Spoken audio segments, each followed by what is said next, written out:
Episode 55. Han Li's first impression of this dock was that it was just awful. The entire pier was constructed from simple wooden planks. It was cramped, crude, and a complete mess, with broken baskets and torn sacks scattered haphazardly everywhere.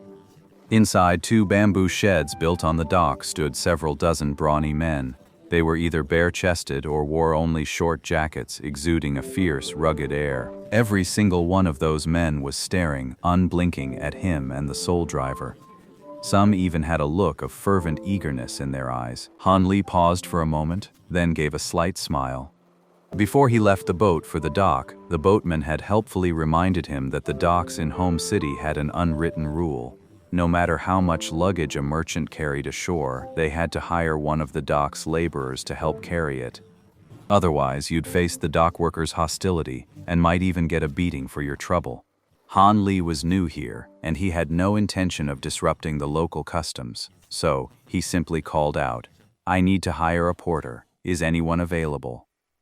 That young man who just got off the boat, I'd say he's most likely some country squire's young master. And that giant? Just a bodyguard with a bit of brute strength. I've seen plenty of his type. They're just here to get a taste of the big city, then go back home to brag about it. But they're also the type who'll put on airs and spend big to save face. Perfect marks. Just flatter them a bit with some sweet talk. And these country bumpkins will not only pay the agreed-upon hauling fee, they'll usually throw in a hefty tip on top. What a shame. This job's not ours this time. According to the deal I made with Black Bear, we take turns handling the jobs that come to our door. No fighting over them. Whether a job is big or small, good or bad, that's all down to luck. We took a job just yesterday, so this one's for Black Bear's crew across the way. With that thought, Sun Ergu glanced across the way. He saw Black Bear mutter a few words to his men. Then, one of the thugs broke from the group, looking thrilled, and charged toward the young man.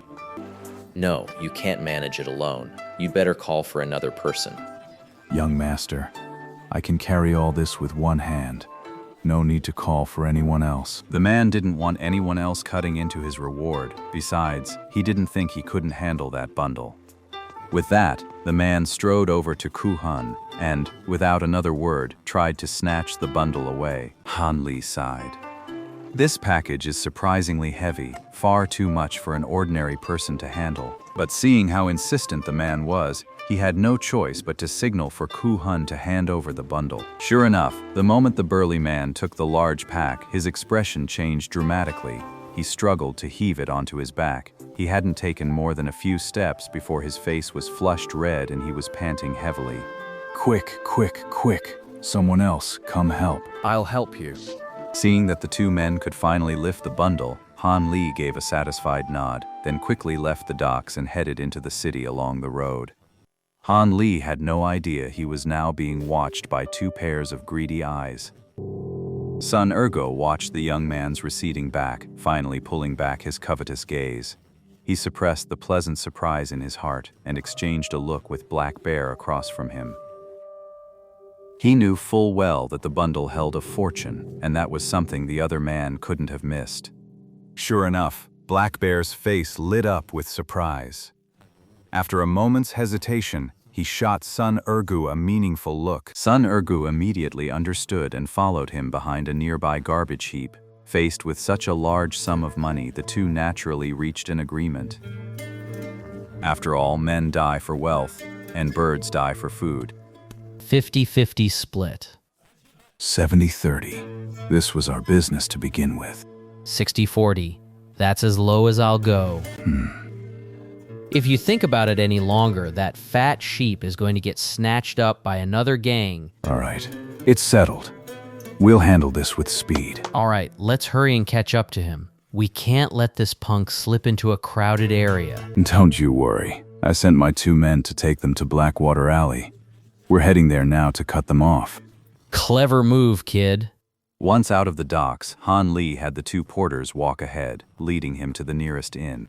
He planned to get a good rest first, before considering anything else. The 2 men readily agreed and led Han Li and the others into the city. But after a series of twists and turns, they had walked for quite a while, and still there was no sign of an inn. Han Li was still following the two porters, but as the path grew more remote and the people they encountered fewer, An inn would never be built in such a remote spot. What kind of inn could possibly be here? so when he was led into the pitch-black alley, Han Li gave a bitter smile. He decided he should subdue the two of them immediately, to interrogate them and find out just what they were up to.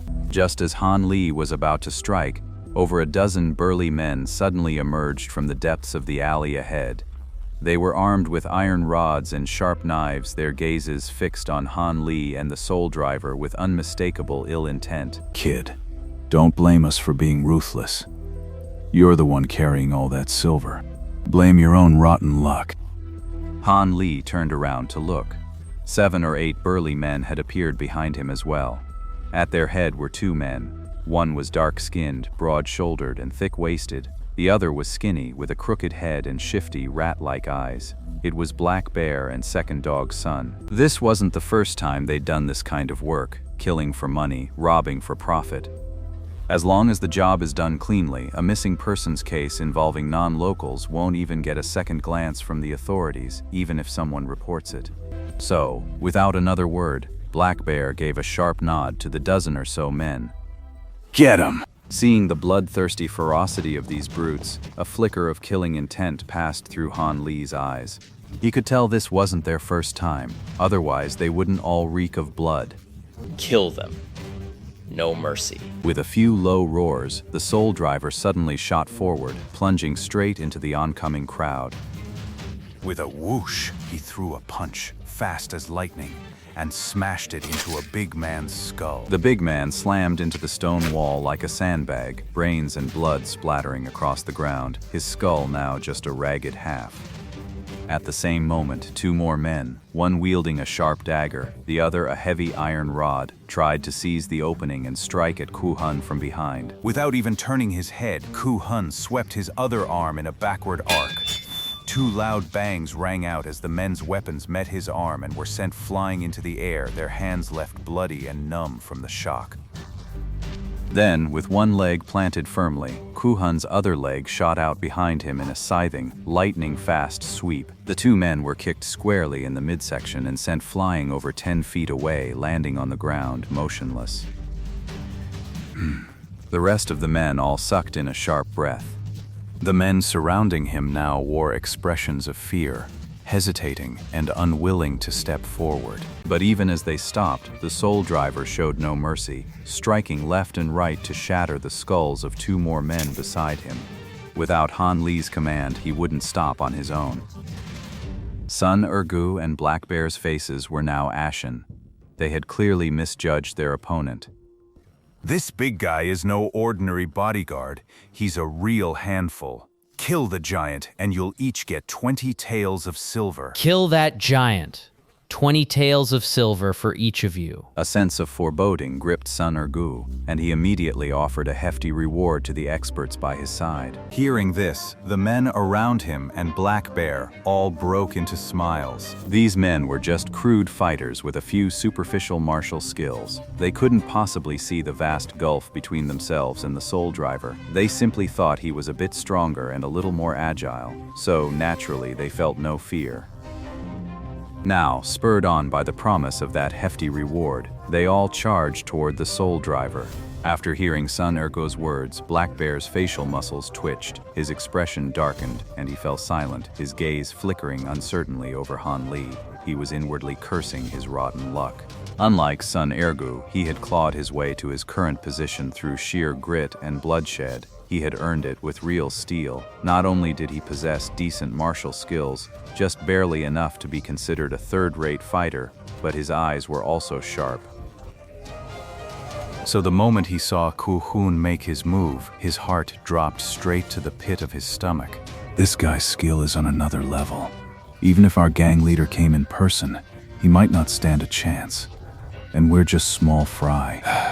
Well, if we want to live, it looks like our only option is to target that young man. If I can take him hostage, we might just get out of here. This guy isn't some country squire's son.